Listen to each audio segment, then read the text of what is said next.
akhir waktu zuhur itulah awal waktu asar. Oleh karena itu waktu asar juga waktu zuhur juga waktu asar. Karena apa? Karena akhir waktu zuhur itu adalah awal waktu asar. Bismillah wassalatu wassalamu ala rasulillah wa ala alihi wa ashabihi wa mawalah, la hawla wa la quwata illa billah.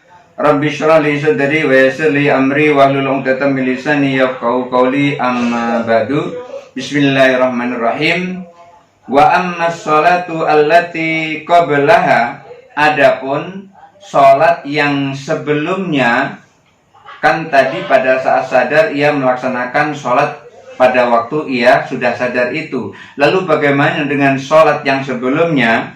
Fayungdaru fiha, dalam hal ini perlu diperhatikan. Fa in kana dzalika fi waqti subahi, kalau sadarnya itu adalah pada saat waktu subuh, awil zuhri atau pada saat zuhur, awil maghribi atau pada saat maghrib, lam yalzamhu ma qablaha, maka sholat yang sebelumnya tidak harus dilaksanakan atau tidak harus dikerjakan. Lianna dzalika laisa biwaqtin lima qablaha. Di sini tertulis la qablaha, makanya saya bingung. Karena di sini tertulis la qablaha, maka saya cari rujukan yang lain.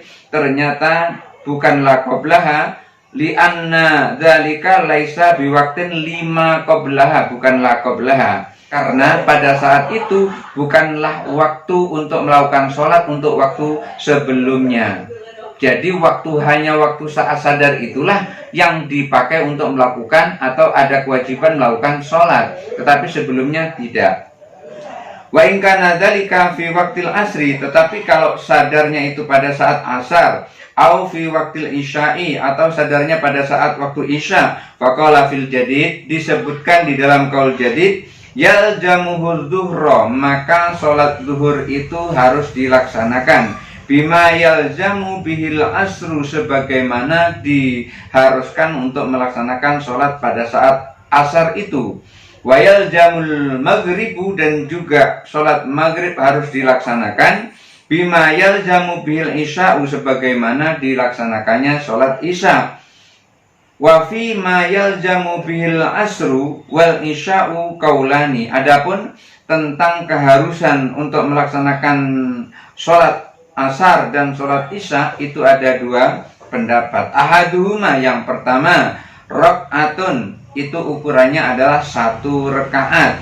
Wasani, pendapat yang kedua, takbiratun, ukurannya adalah takbiratul ihram. Jadi ukurannya adalah 1 rakaat, itu yang pertama. Kemudian yang kedua adalah 1 takbiratul ihram.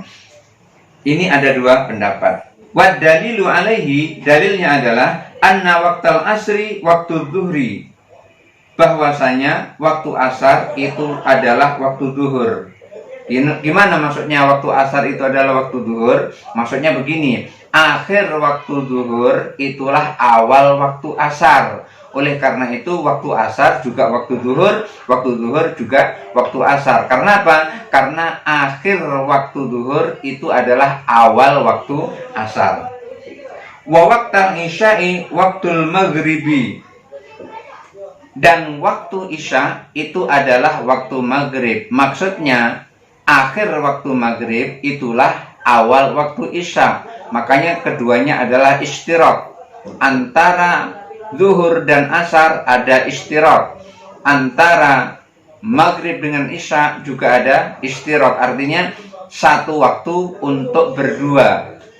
Akhir waktu zuhur bisa awal waktu asar. Akhir waktu maghrib bisa awal waktu isya. Kedua-duanya itu adalah bisa dipakai. Itu disebut dengan waktu istirak. Siapa yang boleh memakai waktu yang ada dua macam itu?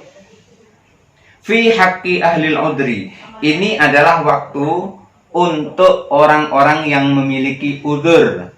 Kalau tidak udzur nggak boleh, tapi kalau udzur boleh. Udzur yang seperti apa?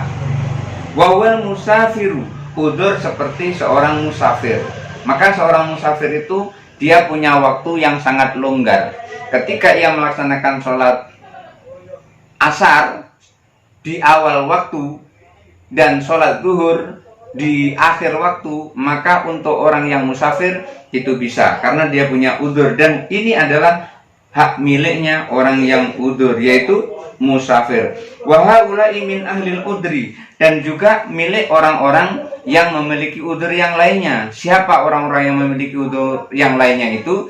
Seperti telah dijelaskan sebelumnya, orang-orang yang berhak mendapatkan udzur dalam melaksanakan sholat adalah yang pertama an-naimu, orang yang tidur. Maka orang yang tidur itu boleh dikatakan ia punya udzur. Kemudian yang kedua an-nasi, orang yang lupa. Orang udzur, orang lupa pada saat pas zuhur akhir, asar awal, itu dia ingat, saat itu dia sholat zuhur, saat itu dia sholat asar. Itu untuk orang yang udzur selain musafir. Kalau musafir itu jelas sholatnya bisa dijamak.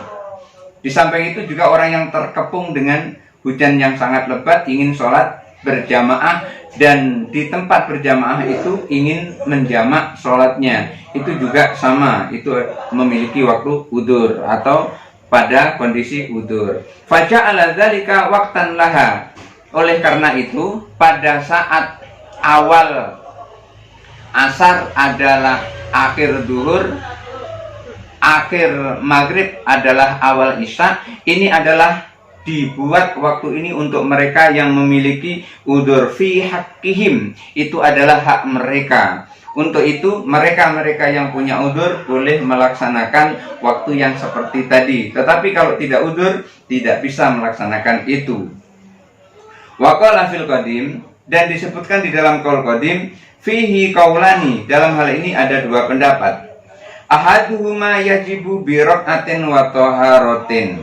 Di dalam qaul qadim, orang yang boleh melakukan itu seukuran waktunya, artinya orang yang sadar dari pingsannya, pada saat sadar itu ia harus melakukan sholat sebelumnya dan melakukan sholat pada saat itu, ukurannya adalah birok'atin wa taharatin. Ukurannya adalah dengan adanya waktu 1 rakaat dan 1 suci. Artinya waktu itu bisa dipakai untuk bersuci dan juga bisa dipakai untuk melakukan sholat walaupun cuma 1 rakaat. Itu ukuran yang pertama. Jadi yang pertama adalah ukurannya adalah birok'atin wa taharatin, 1 rakaat dan 1 kali bersuci. Wasani, pendapat yang kedua, yajibud duhru wal asru, sholat duhur dan sholat asar itu wajib bimikdari khomsi rakaatin, seukuran ada waktu kurang lebih sekitar 5 rakaat.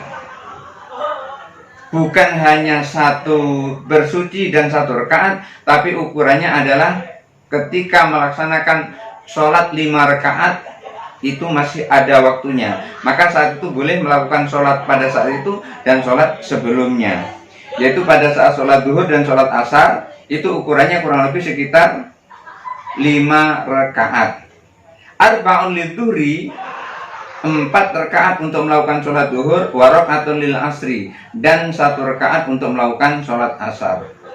Wa tajibul maghribu ma'al isya'i, sholat maghrib dan sholat isya itu wajib dilaksanakan bagi orang yang baru sadar dari pingsannya, atau orang yang baru masuk Islam, atau orang yang baru balik, atau orang yang baru bersih dari haidnya pada saat itu. Seukuran berapa? Seukuran bi'arba'i raka'atin, seukuran adalah 4 rakaat. Jadi antara maghrib dan isya, ketika orang itu sadar masih ada kurang lebih waktu 4 rakaat, maka ia wajib melakukan sholat maghrib, wajib melakukan sholat isya. Salatan lil maghribi, 3 rakaat itu adalah untuk maghrib, wa raka'atan lil isya'i, dan 1 rakaat itu untuk sholat isya. Li'anal waqta uktubira li'idraki sholataini, karena waktunya, waktu itu dipertimbangkan untuk melaksanakan 2 sholat. Makanya duhur asar 5 rakaat, maghrib isya 4 rakaat. Kenapa duhur asar 5 rakaat? Karena sholat duhur 4 rakaat, sholat asar 1 rakaat. Kan yang siapa orang yang mendapatkan 1 rakaat telah mendapatkan sholat secara keseluruhan. Demikian juga pada saat maghrib isya, ketika maghrib isya itu 4 rakaat, 3 rakaat untuk maghrib, 1 rakaat untuk isya. Oleh karena itu, ketika orang sadar pada saat itu, ukurannya adalah 4 rakaat pada saat maghrib dan isya. 3 untuk maghrib, 1 untuk isya. Walaupun cuma 1 untuk isya, karena man adraka rakaatan, siapa orang yang mendapatkan 1 rakaat itu sudah dianggap melaksanakan sholat secara sempurna. Oleh karena itu pertimbangannya seperti itu. Pertimbangannya adalah untuk melaksanakan 2 sholat, zuhur, asar, maghrib, isya. Waktu biro waktun yumakkinul farok. Oleh karena itu dipertimbangkan waktu yang kosong, waktu yang bisa dipakai untuk melaksanakan sholat, min ihdahima, dari salah satu keduanya, apakah zuhur atau asar, atau apakah maghrib dengan isya. Wasyuru'u fil ukhra, dan juga disyariatkan pada yang lain. Kalau yang satu zuhur diwajibkan untuk melakukan sholat, asar juga diwajibkan melakukan sholat. Oleh karena itu waktunya seperti itu tadi. Kalau zuhur asar 5 rakaat, karena 4 rakaat untuk zuhur dan 1 rakaat untuk asar. Maghrib isya itu 4 rakaat, karena 3 rakaat untuk maghrib dan 1 rakaat untuk sholat isya. Wa ghallata Abu Ishaq fi hada, dan Abu Ishaq mendapati kesalahan dalam hal ini. Faqala, beliau mengatakan arba'un minal asri wa rak'atun minal zuhri. Beliau mengatakan, Abu Ishaq, 4 rakaat untuk sholat asar dan 1 rakaat untuk sholat zuhur. Itu kata Abu Ishaq. Wa arba'un minal isya'i, dan 4 rakaat isya. Wa rak'atun minal maghribi, 1 rakaat untuk sholat maghrib. Itu kata Abu Ishaq. Wa hadza khilafun nasi, yang seperti ini berbeda atau berselisih dengan nas fil qadim, yang ada di dalam qaul qadim. Wa khilafun nadru, dan juga ada perbedaan atau berselisih dengan pandangan para ulama yang lain. Li'annal asra tajibu bi rak'atin, karena asar itu wajibnya adalah 1 rakaat. Fadalla ala annal arba'a lidzuhri, ini menunjukkan bahwasanya 4 itu adalah untuk waktu sholat zuhur.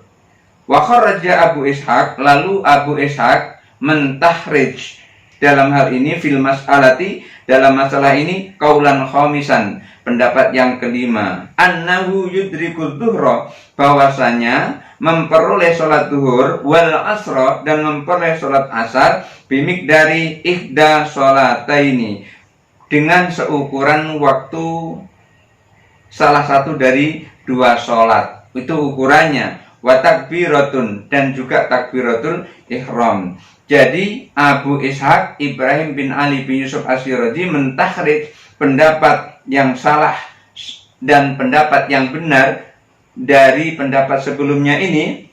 Abu Ishaq mentahrid dalam hal ini, maka beliau menyampaikan pendapat yang kelima, yaitu annahu yudrikul zuhra wal asra, orang memperoleh sholat zuhur dan sholat asar, bimikdari ihda sholataini, dengan seukuran salah satu dari 2 sholat. Seukuran itu, wa takbiratun, dan takbiratul, 1 takbiratul ihram.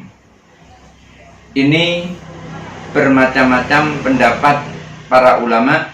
Ikhtilaful ulama'i rahmah, perbedaan pendapat para ulama itu adalah rahmat. Pada abad 3, yaitu tahun 300-an Hijriyah, pada tahun itu ulamanya masih soleh-soleh, ulamanya masih bagus-bagus, ilmunya bagus-bagus, maka kita boleh memilih yang mana saja. Apakah kita memilih sholat zuhur yang dimaksud adalah 4 rakaat dan 1 rakaat adalah sholat asar, atau sebaliknya? Tapi menurut Abu Ishaq, yang benar adalah seukuran salah satu dari 2 sholat ditambah dengan takbiratul ihram. Mudah-mudahan ada manfaatnya. Wallahu muwaffiq ila aqwamit thoriq. Wassalamualaikum warahmatullahi wabarakatuh.